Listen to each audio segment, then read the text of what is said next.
আসসালামু আলাইকুম। Technique easy এডুকেশনের পক্ষ থেকে নবম দশম শ্রেণীর শিক্ষার্থীদের জানাচ্ছি শুভেচ্ছা। আজকের পর্বে আমরা রাজশাহী বোর্ড 2025 সালে আসা একটা সৃজনশীল নিয়ে তোমাদের সাথে আলোচনা করব। কি বলছে দেখো তো উদ্দীপকে, কি আঁকা আছে? একটা মানুষ, চিত্র এ, যেখানে একটা মানুষ এঁকে দেওয়া আছে আর ওর উচ্চতা আর ওজন দিয়ে দেওয়া আছে। উচ্চতা মিটারে দেওয়া আছে, দেখো 1.6 মিটার, আর ওজন কত দেওয়া আছে? 70 কেজি। এবং ওই পাশে চিত্র বি এর দিকে তাকাও, কি আঁকছে দেখো তো। এইটা হচ্ছে পাকস্থলী, পাকস্থলীর অর্ধেক আঁকছে, পুরাটা আমি ফুলফিল করে দিই। দেখো পাকস্থলী, পাকস্থলীর উপরের দিকে থাকতেছে হচ্ছে আমাদের যকৃৎ। এই যে এই জায়গাটা হচ্ছে যকৃৎ বা কলিজা বা লিভার, যেটাই বলো তুমি। তারপরে এইখানের যে অংশটুকু দেখো, থলির মতো একটা অংশ দিছে, তারপর একটা নালী আসছে, এটা হচ্ছে আমাদের পিত্তথলি, যেখানে ভিতর পিত্ত রস জমা থাকে। পিত্তরস যকৃতে উৎপন্ন হয় কিন্তু পিত্তথলিতে এসে জমা হয়ে থাকে। এরপরে পাকস্থলীর শেষের দিকে এখানে একটা পাতা আঁকছে, দেখো পাতাটাকে আবার এক্স চিহ্নিতকরণ করছে। এটা আসলে পাতা না, এটা দেখতে এরকম হয়, এরকম কিছুটা পাতার মতো দেখতে, যেটাকে আমরা অগ্নাশয় বলি। এই অগ্নাশয়টাই হচ্ছে এক্স চিহ্নিতকরণ করছে, তাহলে এটা কি? অগ্নাশয়। এরপরে পাকস্থলীর শেষের দিকে দেখো, পাকস্থলীর শেষে এই যে নালীটা এসে চিকন চিকন হয়ে পেঁচায় গেছে, কিছু ক্ষুদ্র ক্ষুদ্র নালিকায় বা পরিপাকতন্ত্রের এই জায়গাটায় আমরা বেশি পেঁচানো কিছু অংশ দেখতে পাই, ওগুলোকে আমরা বলি হচ্ছে ক্ষুদ্রান্ত্র। ক্ষুদ্রান্ত্র যেখানে শেষ হচ্ছে, এখানে দেখো একটু কম পেঁচানো, এরকম ঢেউ ঢেউ কোলন আকৃতির যে অংশগুলা, এইরকম এই পুরাটা হচ্ছে আমাদের বৃহদান্ত্র। ক্ষুদ্রান্ত্র যেখানে শেষ হইল, বৃহদান্ত্র যেখান থেকে শুরু হইল, এই জায়গায় এই যে অংশটা দেখতে পাচ্ছ, অল্প একটু আঙ্গুলের মতো একটা অংশ, এটা হচ্ছে অ্যাপেন্ডিক্স। তারপরে এই জায়গাটা হচ্ছে রেকটাম, যেটা হচ্ছে মলাশয়, যেখানে মলগুলা এসে জমা থাকতেছে। তার মানে চিত্র বি হচ্ছে আমাদের পরিপাকতন্ত্র। পরিপাকতন্ত্র অঙ্কন করছে, পরিপাকতন্ত্র, যেখানে ওয়াই যেটা চিহ্নিত করছে এটা হচ্ছে ক্ষুদ্রান্ত্র। দেখো বেশি পেঁচানো অংশটা না, ক্ষুদ্রান্ত্র চিহ্নিতকরণ করছে। ওয়াই হচ্ছে ক্ষুদ্রান্ত্র আর এক্স হচ্ছে অগ্নাশয়, আর পুরা জিনিসটা হচ্ছে আমাদের পরিপাকতন্ত্র। তাহলে উদ্দীপকটা আমরা এবার বুঝতে পারলাম। এ চিত্র হচ্ছে একটা মানুষের উচ্চতা আর ওজন দেওয়া আছে, বি চিত্রতে পরিপাকতন্ত্রের অগ্নাশয় আর ক্ষুদ্রান্ত্র চিহ্নিতকরণ করছে। ঠিক আছে, উদ্দীপক বুঝতে পারার পরে এবার চলো আমরা প্রশ্নতে যাই। কি বলছে দেখো তো, কোষ্ঠকাঠিন্য কি? কোষ্ঠকাঠিন্য হচ্ছে তোমার মল ত্যাগের সময়, যখন তুমি অনুভব করবা যে তোমার পুপগুলা অনেক বেশি শক্ত হয়ে গেছে, তখন ওইটাকে আমরা বলি হচ্ছে কোষ্ঠকাঠিন্য। যদি তুমি কম পরিমাণে পানি খাও অথবা রাফেজ জাতীয় খাবার যদি কম খাও, পানি যদি কম খাও এবং রাফেজ জাতীয় খাবার যদি কম খাও, সেক্ষেত্রে আমরা দেখব যে তোমার মলগুলা অনেক বেশি শক্ত হয়ে গেছে। সেক্ষেত্রে এই রোগটাকে আমরা বলবো হচ্ছে কোষ্ঠকাঠিন্য।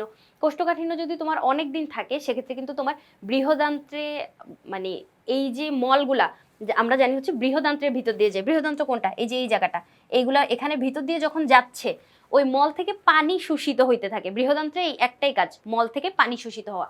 এখন তোমার পুপগুলা যদি আগে থেকেই শক্ত থাকে, সেখান থেকে আবার পানি শুষে নিলে ওগুলা অনেক বেশি শক্ত হয়ে যায়। মানে এই শক্ত উপাদানগুলো যখন এই প্রাচীরের ভিতর দিয়ে যাইতে থাকে, মানে বৃহদান্ত্রের প্রাচীরগুলোতে, তখন আঘাত পেয়ে আমরা হচ্ছে কোলন ক্যান্সার কিন্তু হইতে দেখি। তাহলে দেখো এই মানে কোষ্ঠকাঠিন্য হচ্ছে তোমার শুরুর ফর্মটা, এর পরে পরে মানে এটা যদি অনেকদিন চলে, সেক্ষেত্রে কিন্তু তোমার অনেক ধরনের মানে পরিপাকতন্ত্রের বিভিন্ন ধরনের সমস্যা কিন্তু হইতে পারে। তাহলে এই যে কোষ্ঠকাঠিন্য জিনিসটা কি, আমাদের মলের মল হচ্ছে অনেক বেশি শক্ত হয়ে যায়, এই রোগটাকে আমরা বলতেছি হচ্ছে কোষ্ঠকাঠিন্য। দেখো তো সাজায় লিখছে কিভাবে, যখন কারো শক্ত পায়খানা হয় অথবা 2 বা তারও বেশি দিন পায়খানা হয় না, এই অবস্থাকে আমরা বলবো হচ্ছে কোষ্ঠকাঠিন্য। এরপরের প্রশ্নটা কি বলছে দেখো, খিচুড়িকে কেন অধিকতর পুষ্টিকর খাদ্য বলা হয়? খিচুড়ি কিভাবে রান্না করে? যদিও আমি কখনো রান্না করি নাই, কিন্তু আমি মাকে রান্না করতে দেখছি। চাল দেওয়া লাগে, ডাল দেওয়া লাগে, বিভিন্ন ইনগ্রিডিয়েন্টস একটা পাতিলের ভিতর দেওয়া লাগে। সেক্ষেত্রে দেখো খিচুড়িতে আমরা যে সবগুলো উপাদান একসাথে দিয়ে একসাথে রান্না করতেছি, তুমি যদি চাল দিয়ে এমনিতে ভাত রান্না করে খাও, সেক্ষেত্রে তুমি শুধু শর্করাটা পাচ্ছ। তুমি যদি ডালগুলা এক্সট্রা একটা পাতিলে রান্না করো, মানে একটা পাতিলে শুধু ডাল রান্না করো, সেক্ষেত্রে তুমি শুধু আমিষ উপাদানটা পাচ্ছ। কিন্তু যখন সবকিছু একসাথে মিক্স করে রান্না করতেছি, সেক্ষেত্রে কি হচ্ছে, সবগুলা পুষ্টি উপাদান আমি একসাথে পাচ্ছি। দেখো এজন্য খিচুড়িকে আমরা হচ্ছে অধিক পুষ্টিকর বলে থাকি, কারণ ওখানে ভিতর বিভিন্ন ধরনের খাদ্য উপাদান একসাথে আছে। এই যে দেখো, এতে বিভিন্ন ধরনের পুষ্টি উপাদান মিশ্রিত অবস্থায় থাকতেছে। দুই বা ততোধিক উদ্ভিজ্জ আমিষ বা দুই বা ততোধিক খাদ্য উপাদান যদি একসাথে আমরা রান্না করি, সেক্ষেত্রে এই জায়গাটায় আমরা আরো বেশি পুষ্টি উপাদান পাবো না? এইটাকে আমরা মিশ্র আমিষ বলি। এই যে একের অধিক আমিষ যদি একসাথে রান্না করি তাহলে মিশ্র আমিষ বলে। ফলে 8 রকমের অ্যামিনো অ্যাসিড পাওয়া যায়। মিশ্র আমিষকে সম্পূরক আমিষও বলা হয়। এক্ষেত্রে খিচুড়ি এক ধরনের মিশ্র আমিষ, কারণ চালের সাথে ডালের সংমিশ্রণে খিচুড়ি তৈরি করা হয়। তাহলে এক্সট্রা তুমি চাল রান্না করে খাইলে বা এক্সট্রা ডাল রান্না করে খাইলে যে পুষ্টিটা পাইতা, খিচুড়িতে তার চেয়ে বেশি পুষ্টি উপাদান বা দুইটারই মানে কম্বিনেশন তুমি পাচ্ছ। এজন্য এটাকে আমরা মিশ্র খাদ্য বলবো। আবার এরকম প্রশ্ন মাঝে মাঝে আসে যে যে চাল দিয়ে তুমি ভাত রান্না করতেছো ওই চাল দিয়ে যদি তুমি পায়েস রান্না করো তাহলে কি হবে? পায়েস রান্না করতে গেলে তোমার ওই ভাতের চালগুলো, মানে যেই চাল দিয়ে তুমি ভাত রান্না করতেছিলা ওই চালের ভিতরে তুমি কি দিচ্ছ? দুধ দিচ্ছ। তাহলে দুধে আমরা কি জানি? কিছুটা আমিষ থাকে, তারপর কিছুটা দুধের যে ল্যাকটিক অ্যাসিড, মানে বিভিন্ন উপাদান একসাথে মিক্স হচ্ছে, তারপরে যে তোমার পায়েস তৈরি হচ্ছে। তাহলে এই যে যে কোনো একটা খাদ্য উপাদান, এটার থেকেও বিভিন্ন ইনগ্রিডিয়েন্টস যখন আমরা একসাথে মিক্স করে বানাচ্ছি, যেমন পায়েস, খিচুড়ি, এই প্রশ্নটায় যেমন, তাহলে এই উপাদানগুলো হচ্ছে বা এই খাদ্যটা হচ্ছে আরো বেশি মানে পুষ্টিকর বা আরো বেশি ভালো শরীরের জন্য। তাহলে এটা আমরা বুঝতে পারলাম যে খিচুড়িকে কেন অধিকতর পুষ্টির খাদ্য বলা হয়, কারণ ওর ভিতরে বিভিন্ন খাদ্য হচ্ছে মিক্স, মানে খাদ্য উপাদান মিক্স আকারে আছে। এরপরে দেখো বিএমআই মানদণ্ডে চিত্র এ ব্যক্তির করণীয়। বিএমআই কি জিনিস? বিতে হচ্ছে বডি, এমতে হচ্ছে ম্যাস, আর আইতে হচ্ছে ইন্ডেক্স।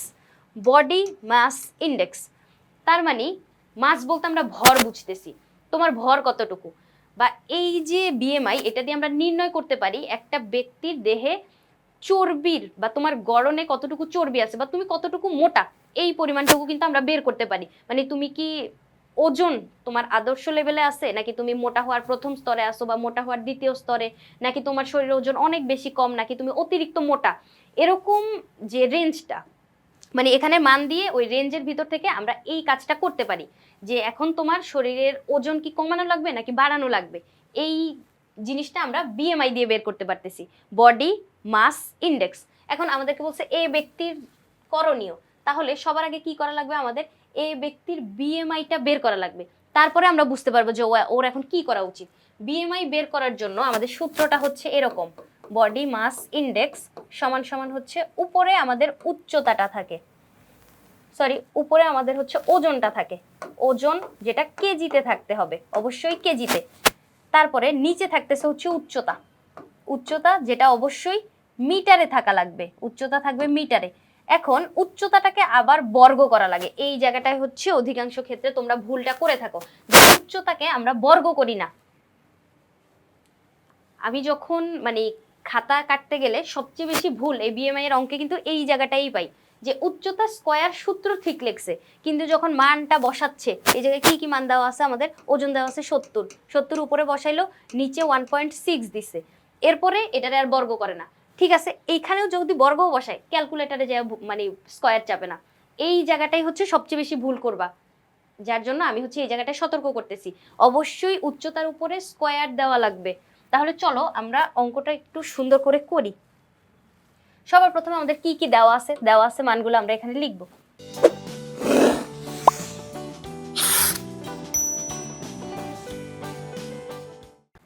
দেওয়া আছে এই ব্যক্তির ক্ষেত্রে ওজন কত দেওয়া ছিল, ওজন সমান সমান 70 কেজি দেওয়া ছিল, তাই না? এবং উচ্চতা কত দেওয়া ছিল, 1.6 মিটার দেওয়া ছিল। এখন একটা সুবিধা কি দেখো, এই জায়গাটা কিন্তু মিটারে দিয়ে দেওয়া আছে, যদি ফুটে দেওয়া থাকতো বা ইঞ্চিতে দেওয়া থাকতো সেক্ষেত্রে কিন্তু আমাদের এই মিটারে কনভার্ট করে আনা লাগতো, তাহলে আমাদের এখানে সুবিধা মিটারে দিয়ে দেওয়া আছে। এখন আমরা জানি কি জানি, আমরা জানি বিএমআই সমান সমান উপরে হবে আমাদের ওজন, নিচে হবে উচ্চতা, উচ্চতা অবশ্যই স্কয়ার। এখন ওজনটা বসাও 70, উচ্চতা কত 1.6, এটাকে আবার বর্গ করা লাগবে। ক্যালকুলেটরে কিন্তু অবশ্যই এই বর্গটা ঠিক করে করবা। আমি স্টুডেন্টদের খাতায় এই ভুলটাই সবসময় দেখি যে ওরা প্রশ্নে মানে প্রশ্ন পড়ে বুঝতে পারে যে স্কয়ার দেওয়া থাকবে, কারণ ওই যে আমি আগেই বলছি সতর্ক করে দিই, তবুও হচ্ছে যখন ক্যালকুলেটর চাপতে যায় তখন কেন জানি এটা দেয় না, স্কয়ারটা বসাইতে ভুলে যায়। তাহলে 27.343, দশমিকের পরে 3টা সংখ্যা নিলেই হচ্ছে এনাফ। আর তিনটা সংখ্যার 3 নাম্বারটা যদি 4 হয়, মানে 4 বা 4-এর বেশি, সেক্ষেত্রে আমরা এটার সাথে 1 যোগ করে লিখি। অথবা মানে এত ঝামেলা করার দরকার নেই, তুমি হচ্ছে 3টা 4টা সংখ্যা পর্যন্ত নিলে হবে, 3টা পর্যন্ত নিলে হচ্ছে এনাফ। তাহলে এই রেঞ্জটা আমাদের আসলো কত, 27.343, এটা আমরা পাইলাম। এখন এই বিএমআই এর কোনো একক নাই, একক নির্ণয় করতে গেলে আছে যে এখানে তোমার কেজি আর এই মিটার স্কয়ার যদি উপরে যায়, কেজি মিটার ইনভার্স 2 এরকম হয়, কিন্তু মানে বইয়ে যেহেতু কোনো একক দেওয়া নাই, সেক্ষেত্রে আমরা বিএমআই এর কোনো একক দিব না। তাহলে আমাদের কত বের হইলো, 27.343। এখন আমাদেরকে প্রশ্নে জিজ্ঞেস করছিল যে এই ব্যক্তিটার করণীয়। এখন আমরা তো বের করলাম যে ও কতটুকু মোটা, এই মানে একটা সংখ্যা বের করছি। এই সংখ্যাটা দেখে তোমাকে বুঝতে পারা লাগবে যে ও কোন রেঞ্জের ভিতর আছে। রেঞ্জগুলো হচ্ছে এই জায়গাটা, তাকাও এইদিকে কি কি দেওয়া আছে। যদি রেঞ্জটা তোমার 18.5-এর নিচে হয়, 18.5 সংখ্যাটার নিচে কোনো সংখ্যা আমরা পাই, সেক্ষেত্রে কি বলবো দেখো তো, ওই ব্যক্তির ওজন হচ্ছে অনেক বেশি কম, ওর ওজন বাড়ানো প্রয়োজন।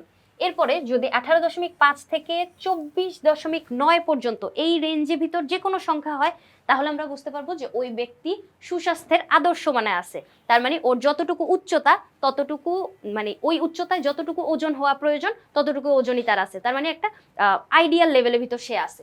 এরপরে 25 থেকে 29.9 এই রেঞ্জের ভিতর যদি কোনো একটা সংখ্যা হয়, সেক্ষেত্রে আমরা বুঝবো তার অতিরিক্ত ওজন, ওজনটা আরেকটু যদি কম হইতো তাহলে বেশি পারফেক্ট হইতো।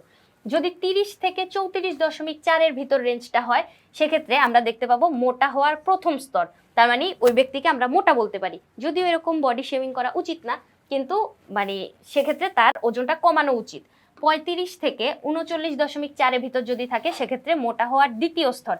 এবং যদি 40-এর থেকে অনেক বেড়ে যায়, 40 বা তার থেকে বেশি হয়, সেক্ষেত্রে ওই ব্যক্তির ক্ষেত্রে আমরা মৃত্যু ঝুঁকি দেখতে পারবো, বা অতিরিক্ত ওজন কিন্তু মাঝে মাঝে তোমার মৃত্যুর কারণও হইতে পারে। তাহলে সে হবে অতিরিক্ত মোটা, তার অবশ্যই ওজন অনেক বেশি কমানো লাগবে। তাহলে এই যে কোনটা প্রথম স্তর কোনটা দ্বিতীয় স্তর, এগুলো কিন্তু মাঝে মাঝে এমসিকিউতেও আসে। এই রেঞ্জগুলা এমসিকিউর জন্য মনে রাখা লাগবে। তুমি এই জায়গাটা আদর্শ আর মোটা হওয়ার প্রথম দ্বিতীয়, এই তিনটা রেঞ্জ হচ্ছে আমাদের এমসিকিউর জন্য গুরুত্বপূর্ণ। তাহলে আমরা এই ব্যক্তির ক্ষেত্রে কি পাইছি একটু আগে দেখো তো, 27.343, এটা কোন রেঞ্জের ভিতর পড়ে, 25 থেকে 29-এর ভেতরে না? 27.343, 27.343, এটা কিন্তু এই 25 থেকে 29-এর ভিতরে। তাহলে এই ব্যক্তিটা হচ্ছে তোমার অতিরিক্ত ওজনের অধিকারী। তাহলে ওর এখন করণীয় কি, তোমার অতিরিক্ত ওজন, তুমি এখন কি করবা? অবশ্যই ব্যায়াম বা কায়িক পরিশ্রম করার মাধ্যমে আমাদের ওজনটা কমায় আনতে হবে, কমায় এই রেঞ্জের ভিতর আনা লাগবে। সেক্ষেত্রে আমরা কি বলতে পারবো, এই ব্যক্তির করণীয় হচ্ছে তার ব্যায়াম করতে হবে বা কায়িক পরিশ্রম করে ওজনটা কমাইতে হবে। তাহলে দেখো বিএমআই মানদণ্ডে চিত্র এ ব্যক্তির করণীয় ব্যাখ্যা করো। তাহলে আমরা বিএমআইটা প্রথমে বের করলাম, কি দেখলাম, বিএমআই হচ্ছে ওর 27। তাহলে 27 হচ্ছে অতিরিক্ত ওজন, যেখানে ওর করণীয় হচ্ছে ব্যায়াম করতে হবে। তাহলে গ নাম্বার গেল। এবার ঘ দেখো কি বলছে, চিত্র বি এর এক্স চিহ্নিত অংশ। চিত্র বি ছিল আমাদের পরিপাকতন্ত্র, ওখানে ভিতর এক্স চিহ্নিত অংশ হচ্ছে আমাদের অগ্নাশয়। এখন অগ্নাশয় যদি ক্ষতিগ্রস্ত হয়, ওয়াই অংশের কাজে কিভাবে বাধাগ্রস্ত হবে? এই যে ওয়াইটা হচ্ছে আমাদের ক্ষুদ্রান্ত্র। ক্ষুদ্রান্ত্র যদি আমি এমনি বাংলা ভাষায় মানে খাঁটি বাংলা ভাষায় যদি বলতে চাই, সেক্ষেত্রে এটা হবে হচ্ছে তোমার নাড়িভুঁড়ি। এখন নাড়িভুঁড়ির ভিতরে যখন খাদ্য পরিপাক হচ্ছে, ওই খাদ্য পরিপাক শুধু যে ক্ষুদ্রান্ত্রের প্রাচীর থেকে তোমার কিছু এনজাইম নিঃসৃত হবে, ওগুলা যে খাদ্য পরিপাকে সাহায্য করবে এরকম না, ওই অগ্নাশয়ও কিন্তু তোমার খাদ্য পরিপাকে সাহায্য করতেছে। এখন আমি যদি এই জায়গাটা একটু বড় করে এঁকে দেখাই, দেখো এটা হচ্ছে পাকস্থলী। এই পাকস্থলীর এইখানে যে ভাঁজটা, পাকস্থলী শেষ হওয়ার পরে এইখানে যে ভাঁজটা, এটাকে আমরা বলবো হচ্ছে ডিউডেনাম। এরপরে আরেকটা ভাঁজ, ওইটা হচ্ছে জেজুনাম। এরপরে যখন আরো পেঁচায় যাবে তখন ওইটাকে বলবো ইলিয়াম। ডিউডেনাম, জেজুনাম, ইলিয়াম, এই তিনটা নিয়েই হচ্ছে আমাদের ক্ষুদ্রান্ত্র গঠিত হয়, ডিউডেনাম, জেজুনাম আর ইলিয়াম। এখন এইখানটায় হচ্ছে তোমার অগ্নাশয় অবস্থান করতেছে। এই অগ্নাশয়ের যে নালীটা, এটা এইখানে ডিউডেনামে এসে তোমার কিছু লিকুইড পদার্থ বা এনজাইম হচ্ছে ক্ষরণ করতেছে। আরেকটা মজার জিনিস হচ্ছে, অগ্নাশয় কিন্তু মিশ্র গ্রন্থি। মিশ্র গ্রন্থি কি জিনিস? মিশ্র গ্রন্থি বলতে এটা একই সাথে তোমার হরমোনও নিঃসরণ করবে, আবার এনজাইমও নিঃসরণ করবে। এইখান থেকে অগ্নাশয় থেকে তোমার ইনসুলিন আর গ্লুকাগন হরমোন নিঃসৃত হয়। ইনসুলিন কি করে, আমাদের ওই যে রক্তে গ্লুকোজ যদি অনেক বেশি কমে যায় সেক্ষেত্রে গ্লুকোজের মাত্রা বাড়াইতে সাহায্য করে।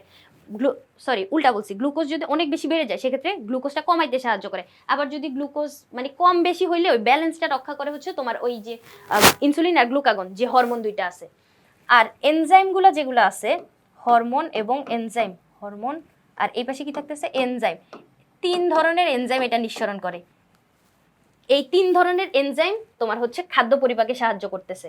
তাহলে এই যে এনজাইমগুলা, এগুলা খাদ্য পরিপাকে কিভাবে সাহায্য করে ওইটা যদি আমরা জানতে পারি তাহলেই তো আমরা বলতে পারবো যে অগ্নাশয় ক্ষতিগ্রস্ত হইলে আমাদের এই জায়গাগুলাই হচ্ছে সমস্যা হবে। কারণ ওর উপকারী দিক যদি তুমি জানো সেক্ষেত্রে ও যখন থাকবে না তখন ওই উপকারগুলো আমরা পাবো না, এটাই তো বলা যায় না সহজে। তাহলে ক্ষুদ্রান্ত্রের পরিপাক, ক্ষুদ্রান্ত্র বলতে ওই যে পাকস্থলীর পরে যেই অংশগুলা, এগুলো হচ্ছে আমাদের ক্ষুদ্রান্ত্র, যেখানে তোমার সকল ধরনের খাদ্য পরিপাক হবে। শর্করা মুখে পরিপাক শুরু হয়, তারপরে যায় ক্ষুদ্রান্ত্রে আবার পরিপাক হয়। আমিষ পাকস্থলীতে পরিপাক শুরু হয়, ক্ষুদ্রান্ত্রে যায় আবার পরিপাক হবে।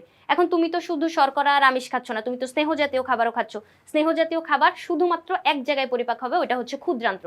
তাহলে সব খাদ্য কিন্তু ক্ষুদ্রান্ত্রে যায় আবার পরিপাক হচ্ছে। কারণ আমরা জানি হচ্ছে পরিপাকটা যদি সম্পূর্ণভাবে না হয়, মানে ওই জটিল খাদ্য উপাদানটা যদি সম্পূর্ণভাবে না ভাঙে, সেক্ষেত্রে আমাদের কোষ কিন্তু ওগুলা অ্যাবজর্ব করতে পারবে না, আমরা শক্তিটা ফুলফিলভাবে পাবো না। তাহলে স্নেহ পদার্থ বা চর্বি জাতীয় খাবার ভাঙার জন্য লাইপেজ এনজাইম কাজ করে। লাইপেজ কি করতেছে, ফ্যাটি অ্যাসিড আর গ্লিসারলে পরিণত করতেছে চর্বিটাকে। ফ্যাটি অ্যাসিড হচ্ছে চর্বির মানে সবচেয়ে ক্ষুদ্রতম একক, এটাকে আর ভাঙা যায় না।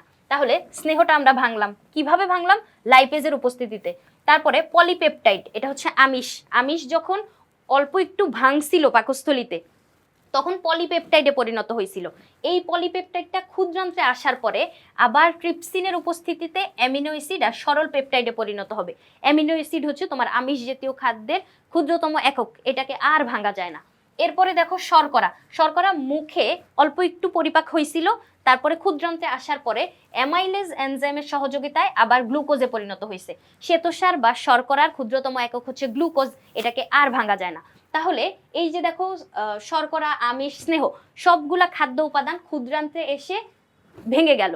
কিভাবে ভাঙলো, এই যে লাইপেজ, ট্রিপসিন আর অ্যামাইলেজ, এই 3টার কারণে।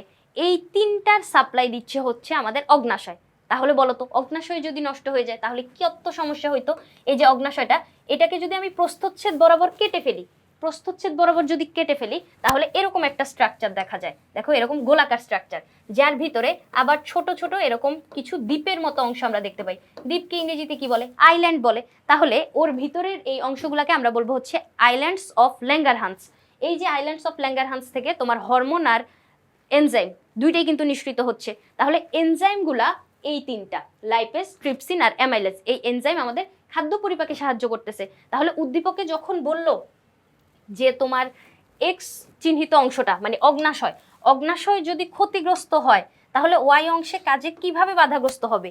কিভাবে বাধাগ্রস্ত হবে বলতে ওর পুরো কাজই তো থেমে যাবে, কোনো খাদ্য পরিপাক সম্ভব হবে না যদি ওয়াই ক্ষতিগ্রস্ত হয়। তাহলে ওই যে ট্রিপসিন, লাইপেজ, অ্যামাইলেজ, এই যে এনজাইমগুলা অগ্নাশয় নিঃসরণ করতেছে, ওইটা আমাদের খাদ্য পরিপাকের জন্য খুবই খুবই খুবই গুরুত্বপূর্ণ। যদি ওই অগ্নাশয় ক্ষতিগ্রস্ত হয় আমাদের এই খাদ্য পরিপাক কিছুই হবে না।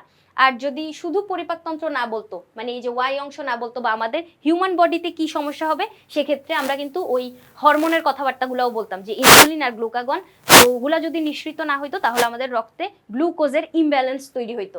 তাহলে দেখো ঘ নাম্বারে ওই বিক্রিয়াগুলো দিয়ে এই যে কথাবার্তাগুলো আমি মুখে বললাম, এই কথাবার্তাগুলো সুন্দর করে গোছাই লিখতে পারলেই হচ্ছে স্ট্যান্ডার্ড একটা মার্কস উঠে যাবে।